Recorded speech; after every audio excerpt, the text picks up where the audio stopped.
All right, so this time you've really given us something something different. A Yeah. politically charged podcast episode. Okay. It's a long one, too. Oh, wow. It's all about Donald Trump. Hmm. And the host, Tony Michaels, Right.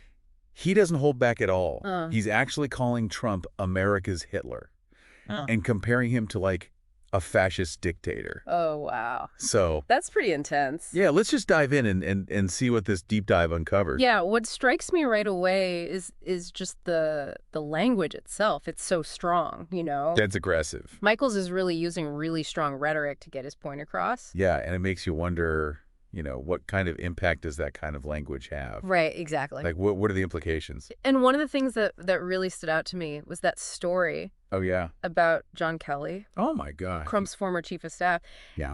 and this alleged recording where Trump apparently said that Hitler did good things and even compared their physical appearances. It's wild. That's a pretty chilling story. It's very chilling, yeah. It makes you wonder about, what are the implications of those sorts of statements to compare yourself to Hitler even in passing. Yeah. I mean, raises some serious questions about how you view history. Right. Hitler's regime, was responsible for the genocide of millions of people. Yeah. To try to downplay that or minimize those atrocities, even indirectly, I think it's very concerning.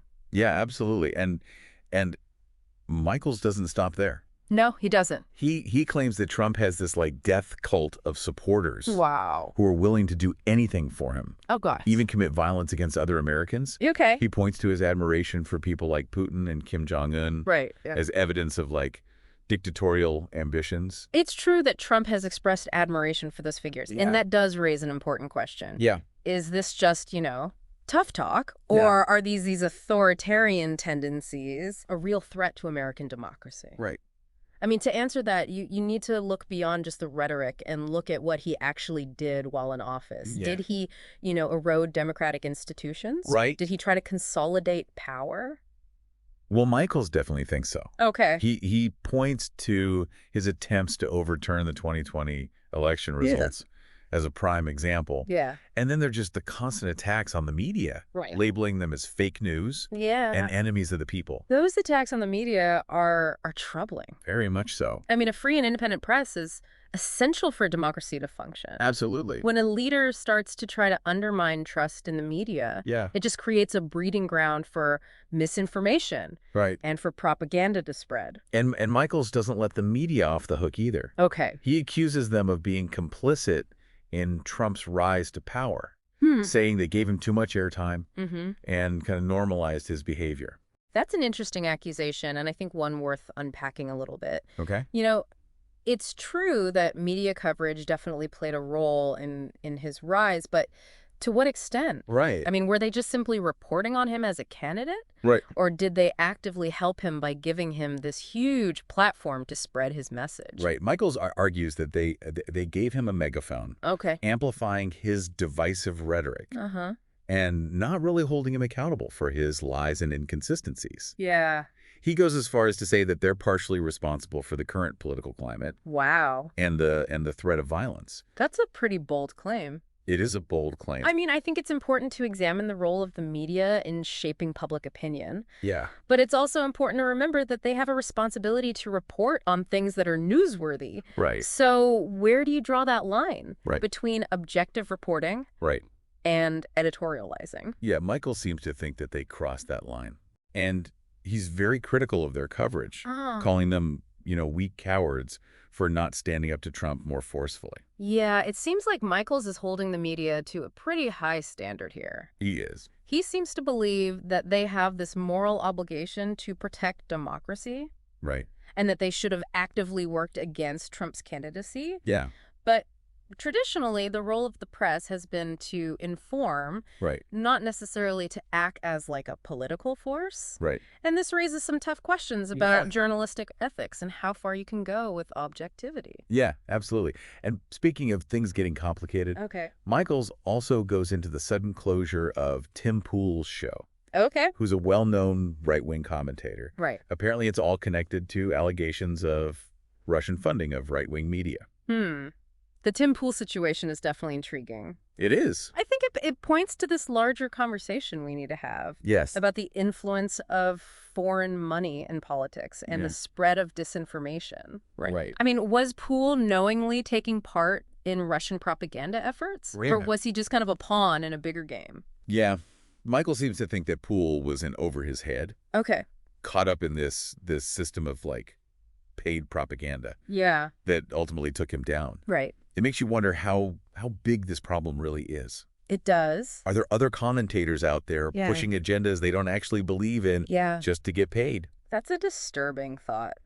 It is. If that's true. I mean, it raises questions about the integrity of our media and, you know, are people able to tell the truth from fiction? I think it really highlights the need for media literacy and critical thinking skills. Absolutely. And it makes you think about Michael's own journey as an independent media figure. He talks about the challenges of building an audience and making a living while staying true to his principles. Right. He even admits to facing pressure to compromise his values for money. What I find really interesting here is this tension between idealism and pragmatism. Yeah. You know, on one hand, he wants to speak truth to power and expose corruption. Right. But on the other hand, he has to pay his bills. Right. Have to keep the lights on. Keep the show running. Yeah. I mean, it's a tough situation that a lot of independent creators face. It is, and it raises a fundamental question. Yeah. How do these independent voices like Tony Michaels survive in this media landscape that's increasingly dominated by big corporations and algorithms? That's a great question, and one that I think we'll continue to explore as we go deeper into this deep dive. Yeah. But for now, what really stands out to you so far from what we've covered? Well, Michaels mentioned quite a bit about potential election interference. Okay. And the threat of political violence. Right. I'm definitely curious to hear more about that. Okay. Yeah, let's dig into that next. I mean, he makes some pretty bold claims about attempts to rig the election and the potential for violence. Yeah. So we need to really look at the evidence and think about what the consequences could be. For sure. Buckle up. Okay. It's going to get interesting. I'm ready. All right. So you mentioned Michaels is worried about election interference. Yeah. Let's talk about that a little bit. Okay. He claims that Trump and his supporters are actively trying to, like, rig the election. Right. What evidence does he have for that? Well, he brings up some interesting points. Okay. For example, he talks about Trump spending campaign money in states that he's got no chance of winning. Okay. Like, he's almost trying to create this illusion of widespread support, even where it doesn't exist. That's a curious tactic if that's really what's happening. Yeah. What would be the point of that? Right. I mean, is it just to boost his ego, or is there something more to it? Right. And he mentions this strange incident with Elon Musk, offering $1 million sweepstakes prize to people Oh, wow. who sign a petition. Okay. He didn't really go into specifics, but it sounds like some kind of America-themed thing. Right. Potentially tied to Trump's campaign. $1 million sweepstakes just for signing a petition. Yeah. That's definitely unusual. It is. Sounds like a pretty obvious attempt to either buy support or manipulate public opinion. Exactly. And then there's a whole issue with the Georgia State Election Board. Right. Trying to change election laws. Yeah. Right before the vote. Oh, wow. Thankfully, the Georgia Supreme Court blocked those changes. Okay. But Michael sees this as like a clear example of voter suppression. Yeah, the Georgia situation is definitely concerning. Yeah. I mean, it just shows how important it is to have fair institutions in place to oversee elections. You know, any attempt to change the rules to benefit one side or the other undermines the whole idea of a fair and democratic process. Michael seems convinced that Republicans are terrified of losing power and that they'll do whatever it takes to hold on to it. Yeah. And he's clearly afraid of the violence that might result from this. Well, that fear's not unfounded. I mean, January 6th was a pretty stark reminder. It was. Of how fragile democracy really is and how quickly things can spiral out of control when political rhetoric gets violent. And it's interesting because Michaels actually predicts that a lot of the violence, if it happens, will be MAGA on MAGA violence. MAGA on MAGA violence. Yeah. What does that even mean? Basically, he thinks Trump's supporters might turn on each other. Okay. If he loses. If he loses the election. Yeah. Wow. He's essentially saying that if Trump loses, there's going to be this power vacuum within the Republican Party. Okay. And that different factions of his supporters might start fighting with each other. For control. Yeah. That's a pretty bleak picture. I mean, it suggests that his hold on his followers is so strong that they would actually resort to violence against each other if he were to lose power. Yeah, and he blames the media for this. Or this potential violence. Yeah. Okay. Saying they've normalized Trump's behavior. Right. We've talked about Michael's criticism of the media. Yeah. But I think it's worth revisiting in this context. Yeah. I mean, he seems to believe they have a responsibility to actively fight against disinformation and prevent the spread of dangerous rhetoric. He definitely holds them to a high standard. He does. He keeps calling them weak cowards. Yeah. For not doing more to stand up to Trump and his supporters. I think it's clear that Michaels feels very strongly about this. He does. But to demand that the media, actively oppose a particular candidate. Right. I mean, that raises some tough questions. It does. About journalistic objectivity. Yeah. And the role of the press. Right. He doesn't seem too concerned about those nuances. He just rails against them for what he sees as their failures. Yeah. Saying that they're partially to blame for the current political climate and the potential for violence. I understand his frustration and anger. Yeah. The rise of social media and the spread of disinformation have definitely created a very challenging environment for traditional media outlets. It's tough out there. It is. It's getting harder and harder for people to figure out what's true and what's not. And Michael seems to be dealing with that challenge himself. Yeah, how so? Well, he talks about how he built his own platform from scratch, relying on authenticity. Yeah. And just a willingness to speak his mind. Right. Even when it's unpopular. Okay. He contrasts his approach with someone like Tim Pool. Okay. Who he accuses of being a paid propagandist. For the Russian government. Right. That comparison between Michaels and Tim Pool is really fascinating. It is. It makes you think about what motivates these political commentators. Right. I mean, are they driven by their beliefs or are they just chasing fame and fortune? Right. Michaels clearly sees himself as someone who's willing to speak truth to power. Okay. Even if it means, giving up financial stability. Right. He talks about feeling pressure. He does. To compromise his values. Yeah. But he ultimately refused to become like a paid shill for anybody. Yeah.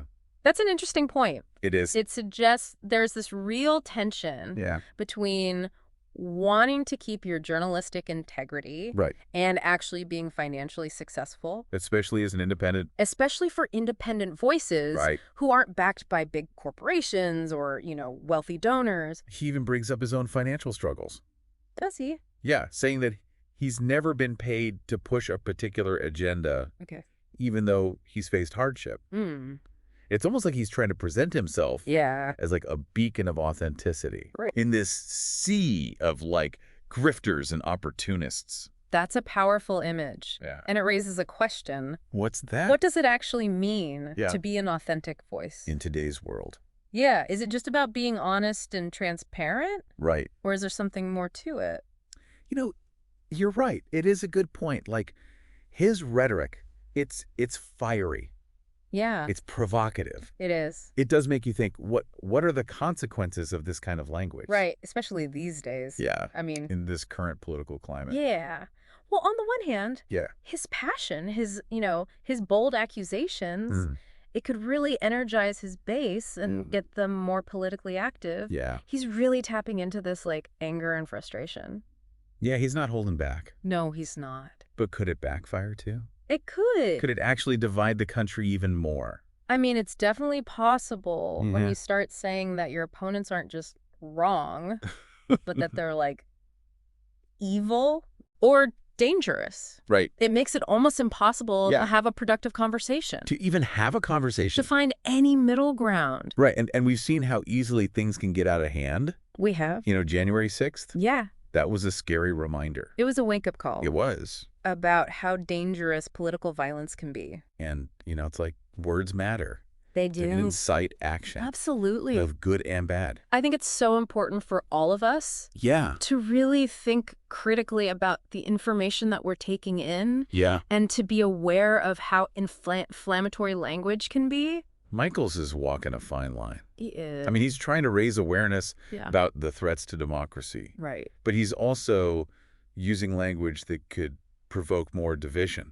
And possibly even violence. Yeah, it's a tough balance. It is. It's hard to find that sweet spot. It is. Where you're getting your message across, right, but you're not making things worse. It makes you wonder about the role of political commentary in general. Yeah, what is it? Is it just to inform people and analyze things? Right. Or do commentators have a responsibility to try to make change happen? That's a great question. It is a big question. And it's one that people have been debating for ages. Yeah.